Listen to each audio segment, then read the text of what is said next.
Just tell the truth. You'll be fine. Listen, when the cops get here, we're going to get this all sorted out, and all you got to do is tell the truth, and you're going to be fine. As long as you tell the truth, you'll be all right. You ever heard this before? It's bullshit. Yo, it's your boy Dubby. I'm back. It's been a long time. I shouldn't have left you without a dope rhyme to step to, but I'm back now again with stories to delight, hopefully inspire, amaze, and entertain. Basically, that's it, man. But here it is, music, life, whatever.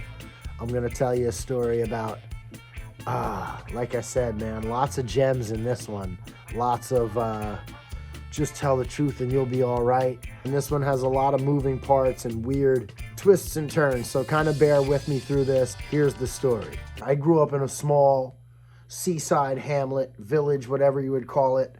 Population, I think, 1,500 to 3,000, somewhere in there. Very small, right on the ocean, right on the beach. When I was a kid growing up there, the police presence was very aggressive in this town. Not just on me personally, but definitely on me personally, but also in general. It was just a very policed up environment. It was a beach town. We had a lot of bars. So it was like there was a lot of opportunities for, wait, pull over, multitudes of people coming out of these bars. And 9 out of 10 people coming into town to go to these bars are not locals. But I do remember like being a kid, and in the newspaper there was what was called the police blotter. So you would read for the county, all the busts for the week or whatever. And my town would have the most busts out of anyone, of any town. And it was embarrassing in a way because it kind of made it look like it was a high crime town, but it was definitely not. But it was just like anytime someone was coming out of a bar or whatever and had some weed or whatever, boom, there's a bust. They argue, boom, there's a bust. It was just, I'm trying to paint the picture of the general atmosphere of the town. I wound up having to live with my grandmother way out in a more affluent area. And eventually, after living with my grandmother, which was a great life, I loved it, after a few years, let me explain this. How can I find this? And even though I loved living with my grandmother, after a few years' time, I had this kind of longing for home and I wanted return. So I lived about 20 miles away, and I would actually ride my bicycle 20 miles on the weekends back home so I could do bad kid shit. Smoke cigarettes, hide out on the beach, drink some beer, stuff like that. And I didn't want to do it back home with my grandmother, because there wasn't a lot of opportunities to do it because it was kind of like a ritzy but rural area. So your friends lived very far away. So I would ride the 15, 20 miles on my bike back to my hometown. That's when I started like drinking beers, and now it's like this. I've lived with my grandmother for a number of years, and I've now tasted like I can't do bad kid coming of age things around her because I just don't want to break her heart, So I decide I'm going to move back home to live with my mother. Young people, like I was in a situation where I was able to make my own decisions when I was like 13, 14, and it's like you're not qualified to really make your own decisions at that point. But there was no one there to be like, no, don't do that. So it was like I decided I was going to move back. So of course it's like I have to re-enroll in the school system in my original hometown of Seabright, and everything that comes with that, paperwork, whatever. I'm like, now that I'm telling this story now, it's like I feel some kind of way, because it's really just like I'm looking at a dumb kid doing stupid fucking shit. Like I want to go fucking drink beers on the beach, and I'm altering my entire life, course of my life. I'm comfortable over here, tucked up in Bougieville, but I fucking don't want to let my grandmother down. So I'm going to go back home where my mother, who's not going to supervise me, and I can fucking do all the bad kid shit. It's just like, I'm thinking about it now, like as I'm telling the story, and it's just fucking, it's blowing my fucking mind, man. But this, in fact, is just the background to the story. Like I said, with coming to move and coming back home you know, whatever. I got to re-enroll in the school system. And with that comes school shopping. And it's summer's ending. I think it was, I'm going to start high school.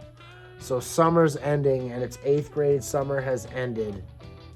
And I have to do school shopping in the late summer for the upcoming school season. So my grandmother gave my mother a bunch of money to take me school shopping. We went school shopping. We got all the clothes. You know how it is, school shopping. It's when you're the kid, it's kind of fun because it's like you're stoked, you're getting all this new gear. But it's a long day or weekend or what have you, right? So it's like, it's kind of an exhausting process. You know what I mean? Fresh to death, ready for school.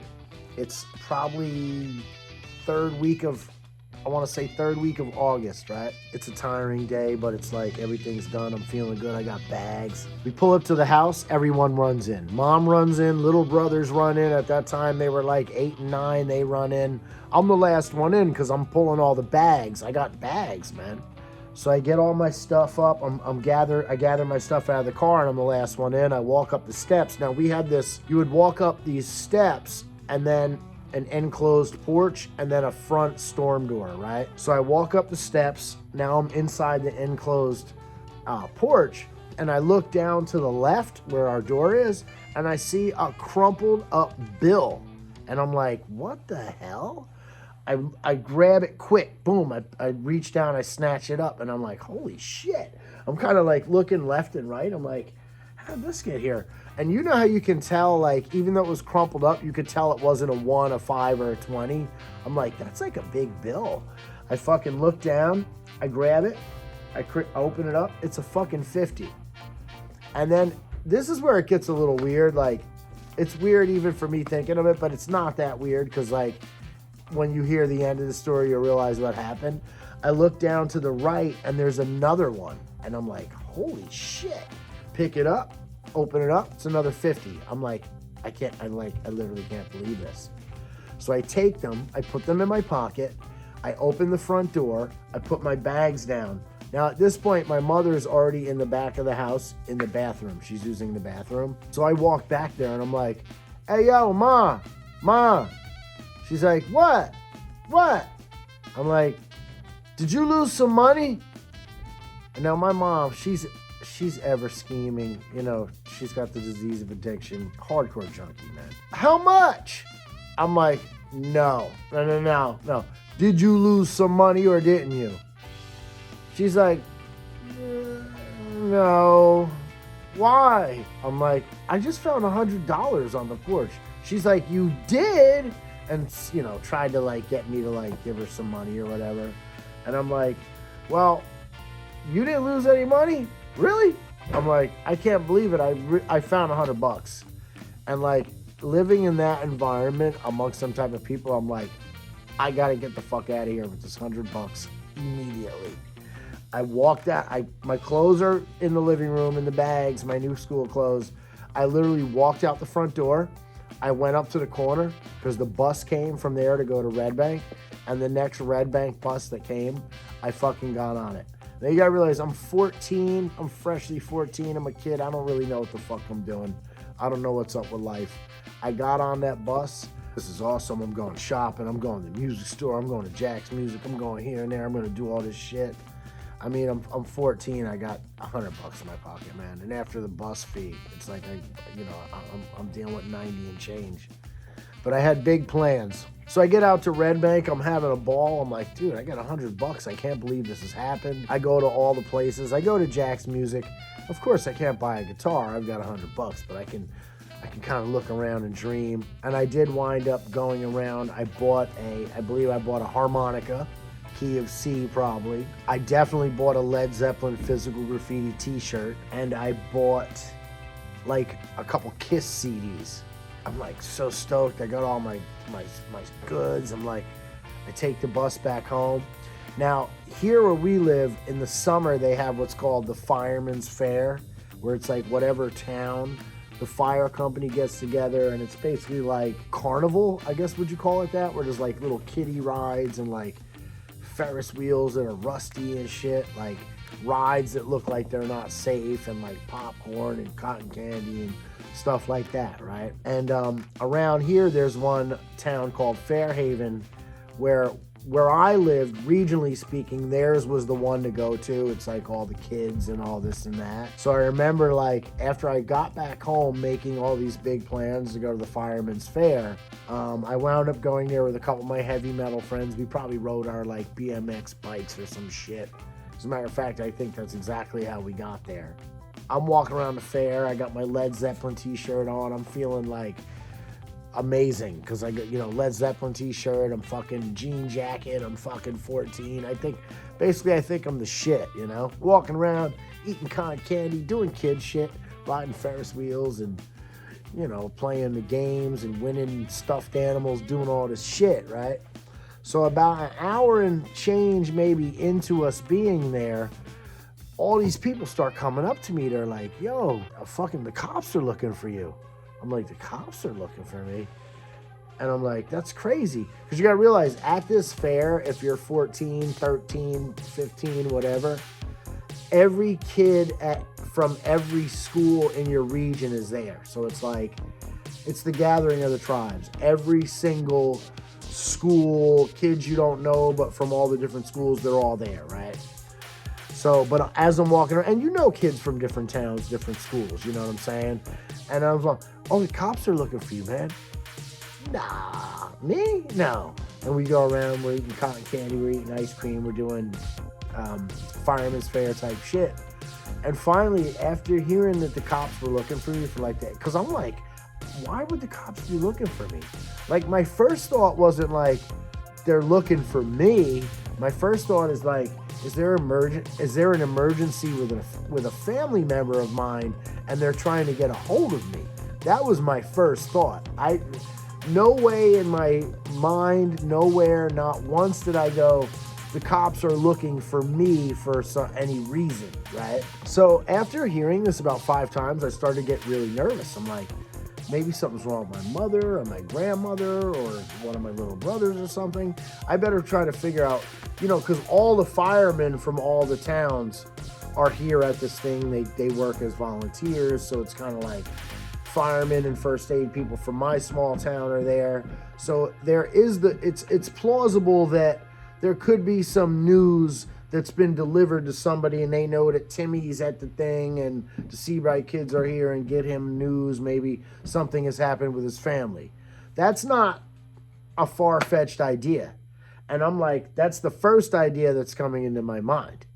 So I'm like, after hearing this about the 5th time, I'm like, I got to go find a policeman to tell them I'm the person they're looking for and what's going on. I have no idea that they're actually looking for me. So I'm like, I tell my guys that I'm with, I'm like, this is really weird. Let me try to go see what the hell's going on. I'll be back in a little bit. You know, hold my popcorn kind of thing. And I walked off into the crowd. And the first person I see is not even a real cop. It was like a special officer. He was like a volunteer firefighter from my town. Weird fucking guy. Guy got in a lot of weird trouble, went to court on some arson thing with a fire where they had actually lit a fire and killed a bunch of people. It was a racial thing. He got off somehow, yada, yada, yada. That's not related to this story. But that was the gentleman that I approached, because I've known this dude from wee little, because like I said, it's a tiny little fucking town. I'm not going to mention his name, whatever, but you can Google it. It's shit's all in the paper. But I walked up to this individual and I'm like, hey, yo, you know, Trip, I heard like everybody keeps telling me police are looking for me. What's going on? And he looks at me dead in my face. This dude I've seen like every day of my life. He's just like some fucking loser around the town. He looks at me and goes, freeze, freeze, show me your hands. I'm like, what? He's like, hands now. And I'm like, I have no fucking idea what this dude's talking about. So I'm not being non-compliant, but I'm not really complying, because I'm just looking at this dude with a look of confusion. Like, you know, I just walked up to you to find out what the fuck's going on, and now you're yelling, show me your hands. So I had no idea what was going on. And then he eventually, on his own accord, reached out, grabbed my fucking hand, and fucking held my hand, and then pulled handcuffs out and put handcuffs on me. And I know this dude forever, so I'm like, Trippy, what the fuck's going on? What are you doing, man? Don't move, don't move. He's cuffing me. I'm like, this is the weirdest thing ever. And at this point now, he's got me. He's apprehended me. He's got me cuffed. And he's got the radio. Mayday, mayday. He didn't say mayday, mayday. I'm exaggerating for dramatic effect here. But he was yelling like some kind of code. Code something. Code something. I've apprehended a suspect. Yada, yada. Into the phone. Yada, yada. All dramatic. And I'm just standing here very calmly. I have no idea what's going on. But I'm starting to get very, very fucking nervous, right? Next thing I know, I see police cars converging from every fucking angle with lights flashing. I didn't know what the fuck was going on. It's like, this guy's got me in handcuffs. He's not even a fucking cop. And I'm like, my friends at this point, you know, because we brought a little bit of weed and shit. We thought we were going to have a good time. They've all scattered. A crowd is gathering now because of all this police activity and flashing lights. And like 4 or 5 cop cars converge. I'm like, I turn to him. I'm like, what's going on, man? And he won't even answer me. Like, I have no idea what's even happening. At this point, I'm kind of like, they've blown my high, whatever, you know, weed from back then that had seeds in it that I had smoked. It was over at this point, right? So I'm looking around. I'm like, at this point, I still have no idea what's going on, but there's a massive, the fair has stopped. The entire Fairhaven's Fireman Fair has stopped, and every person in my age group, every child I have ever known that I will ever meet in future, fuckers I'm still meeting to this day, were gathered in a circle. There was, it looked like hundreds of fucking people around me, man. It was the weirdest thing ever. And I'm like, this guy's got me in handcuffs. He takes me over to another, I guess it was the Fairhaven police, and he's clumsily trying to get the handcuffs off me, takes them off. The Fairhaven guy, he's clumsily putting them on me, right? So now he's got me, and then they lead me over, and then here comes Seabright. They come flying up now, and we'll take them. So they take the cuffs off me, and the third time I'm cuffed, Seabright, they throw the cuffs on me. I'm looking at every kid I've ever known. It was the most confusing. I was humiliated, but I didn't even know what was going on yet. So I didn't even... Do you know how it's like, you know you're supposed to be embarrassed, but you don't know what you're supposed to be embarrassed about yet because it's still unfolding? That's where I was times 1,000. And I'm like, what the fuck is... Like, I just didn't even know. Out of the blue... Here comes my mother. She comes peeling up in a fucking... At that time, she had a Cadillac. It was, I guess it was like an 80s Eldorado. But this wasn't in the 80s, so this car was like way past its fucking due date. And she comes like peeling up. And I remember she jumped out of the fucking Cadillac. And I'm in the middle of this crowd with like spotlights on me. And she yells, Tim, don't say anything. I'm calling your grandmother. I'm gonna get you a lawyer. And when I heard her go, she's getting me a lawyer, like at that moment, like in the moment, I was just like, this is happening. I'm used to getting fucked with by the cops. So I know this sounds crazy, even though this was really extreme and I didn't know what was happening yet. I knew that the cops had me and they were gonna be fucking with me. But when my mother came peeling up in a fucking Cadillac and started screaming, I'm getting you a lawyer, at that point I started getting kind of panicky because I'm like, now I want to know what's going on. I want to know why I've been apprehended, and I want to know where you're taking me and what's up, man? What the fuck? But of course, these guys won't tell me. They won't answer me. They won't answer any questions. I'm just handcuffed for the third time. I'm in the back of this police car, and I'm being whisked off with the lights on. I'm like, what the fuck's going on, man? And I'm thinking, scenarios are running through my head, but I don't even know which scenario to run But I've seen enough movies to know that's like, I'm getting whisked off, I'm 14 and I'm in handcuffs, I haven't fucking done anything, and lights are on. That's not good. Not good. So anyway, they drive. It starts getting more and more rural. I'm like, I'm going to jail. These guys are taking me to jail. And the two policemen, because I'm from such a small town, I know these motherfuckers. I know these dudes so personally.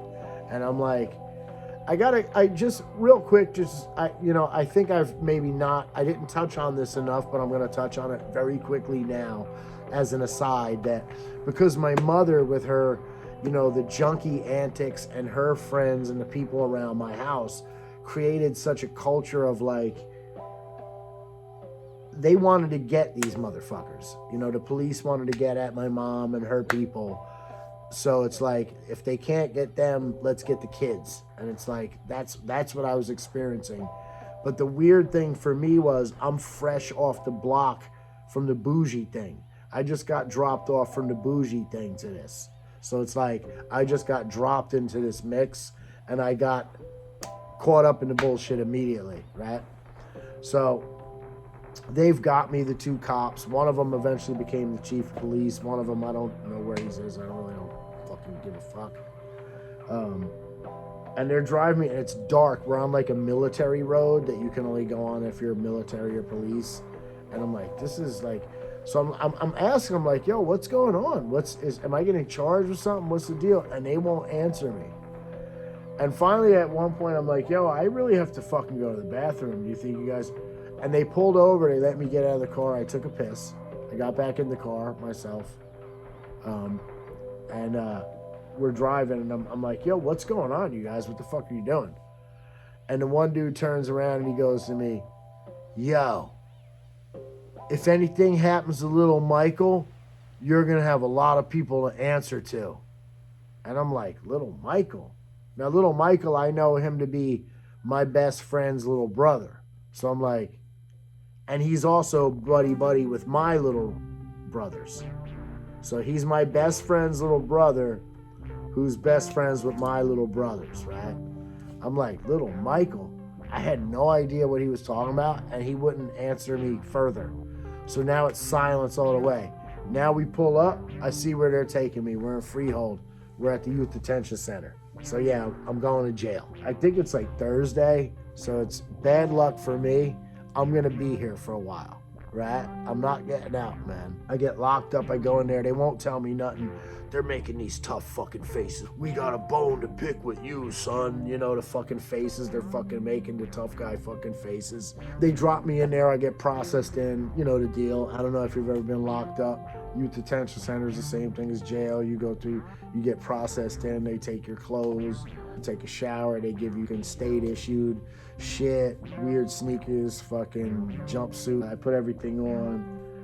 And then it's like the cell I brought me into was a 2 cell, but there was no one else, so it was just me. They put me in there. And I'm like, I just went from fucking school shopping. I went from like bougie ass fucking cult snack to school shopping with my mother to finding some money to having an awesome time buying fucking t-shirts in Red Bank to having a good time at the Fireman's Fair to now I'm wearing a fucking prison jumpsuit and I'm at the Youth Detention Center, and I don't even have any fucking idea why I'm there. Can you imagine, man? My head was spinning, man. I had no idea what was going on. So I'm pacing around the cell, and I guess homie heard like the shoes they give you, they're like fake Chuck Taylors, but they're like the bottom, it's a hard plastic, or like a Chinese fake ass Chuck Taylor. So I'm walking around, and I guess he's hearing the plack. And the dude comes in, and he opens the little thing, and he looks, he's like, what are you doing in there? I'm like, nothing, I'm just kind of walking around thinking, I don't even really know why I'm here. I'm walking around I'm pacing around, man, what's the problem? Don't you be trying to escape, he says. There ain't no escaping from here. And then he closes the thing, and I'm like, okay. I continue pacing around. I don't even know what's going on, bro. I spent the worst fucking a couple days there, a weekend of my life. Monday, I have to see the judge and answer for myself. And I've been at this place. I don't even know why I'm there. This is where the moral of the story comes in, you guys. And this is where the tie-in, I'm going to help you here. I mean, I don't want to fucking make it too difficult because I haven't seen you in a while. But this is where the tie-in comes in with my intro, where it's like, just tell the truth. It's bullshit. If you get caught, you're in a law enforcement situation, even if you haven't done anything wrong, especially, please, if you haven't done anything wrong, run fast and far. Do not tell the truth. Do not stick around to even be there, to even try to tell the truth. Extract yourself from the situation by any means possible. Escape and get yourself home. But here's what I did. So now I'm in court. I have no idea what I'm fucking doing. It's early in the morning. The judge, he's up here. I'm over here. I'm wearing the weird fucking thing. I look like a fucking criminal because I already have this jumpsuit on, right? And I have to answer for myself. I don't even know what I'm doing. So the judge says, why are you here? And I tell him the same story that I just told you, but more condensed because I gave you a bunch of details. But just to run through, Your Honor, I don't even know if I said Your Honor because I didn't even know what the fuck I was in court for. But I said I was school shopping with my mother. I came home. I found $100 crumpled up on my porch. I took the $100. I went to Red Bank. I bought a couple Kiss CDs. I went to the Fireman's Fair and bought some cotton candy. I heard the police were looking for me, and I fucking went and found a guy working as a special officer from my town on behalf of the police. He arrested me. I found myself here. No one will tell me why I'm here. I don't know what's going on. And here's the moral of the story. This judge, I guess he must have been a hardened, experienced judge because he was an old fucking dude. He looked at me, folks. He looked at me right in my eyes. And he said, son, if you think I'm going to believe that story, you must think I'm a damn idiot. Those were his exact words. The charge, extortion. I was charged with extortion. It turns out that my little brother's buddy, my best friend's little brother, those two police officers, one was his cousin and one was his uncle. And his father was a raging, very scary, very dangerous alcoholic who would beat the shit out of these two fucking kids. Two kids being my friend and the little brother, right? So both of them are terrified of him. Well, he was a tugboat guy because there was a tugboat yard at the end of our street.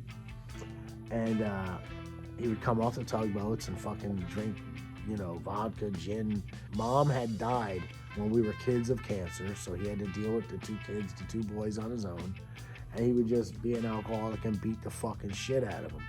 Well, what had happened was, little brother, when dad fell asleep on one of his fucking benders, stole the two $50 bills, teamed up with my little two brothers. Look what I have. Look what I have. I don't know if, dad had woke up. Something happened where they got cold feet. But the stash of the two $50 crumpled bills was thrown on my porch. And later that day, I didn't put this together till later, but before I went to the Fireman's Fair, I saw the kid's father. He had come over from 2 blocks away and had found the kid with my little brothers and was kicking him. The kid's running down the street screaming, "No, Dad, no, Dad." He runs away down the street. And I didn't know what was going on. I didn't even know it was related to the $100 at that point. So anyway, long story long, you must think I'm a damn fool if I'm going to believe that story. And folks, I'm here to tell you right now, I'm an adult. I have 3 children. This was years ago. I was actually exonerated years later because this thing went all the way through fucking court and the kid finally admitted what happened. That's how I found out what happened. But I told the whole truth, the full truth, and nothing but the truth. And a judge looked me right in my eye and said, you must think I'm a damn fool if you think I'm going to believe that. So it's like, you know, that was a life lesson. It's very heavy. I'm going to tell you, if you ever wind up, especially if you are a criminal, if you actually have done whatever it is you're being accused of, doubly so, okay? Double down on what I'm telling you. Do not tell the truth. Run fast and far. If you're a person that's caught up for some reason, like what happened to me, and you have any passing thought about telling the truth, don't fucking do it. Now, as a PS, I got to tell you that this court case went on, I think, so it was before I was even a freshman. This was my pre-freshman year of high school. And I think about the time that I was starting to be a junior, the case was wrapping up. Because you know how court cases, they take a while. And it eventually transpired that Dad fell asleep on one of his benders. Johnny fucking grabbed the two $50 bills, which was fresh out of Dad's wallet from coming off the tugboat. He ran 2 blocks over, teamed up with my 2 miscreant street rat little brothers. And the plan was they were going to go and get tons of candy, which they did. The $100 that I got wasn't the entire stash. So apparently it took more than that. And it was like my little brothers and this kid had fucking garbage bags filled with candy. But again, I didn't put 2 and 2 together because I didn't know that these two things were related until much later, until I got caught up in the mix, so to speak. I mean, what an experience to have, like, as a youth, like, returning home. At what cost, man? I had to have a lawyer. It was like a weird, and I will tell you, those 2 police never left me alone. After that, it was like, now we have to finish this. Finish him! Mortal Kombat style. But that was my life, man, as a youth. It's your boy Dubby. I hope you've enjoyed this story. I hope you were entertained, informed, maybe, hopefully at least got a laugh. I'll be back with more stories. I won't leave you guys again so long. I promise. I've missed you. And stay blessed. Be kind to each other. I'll see you soon.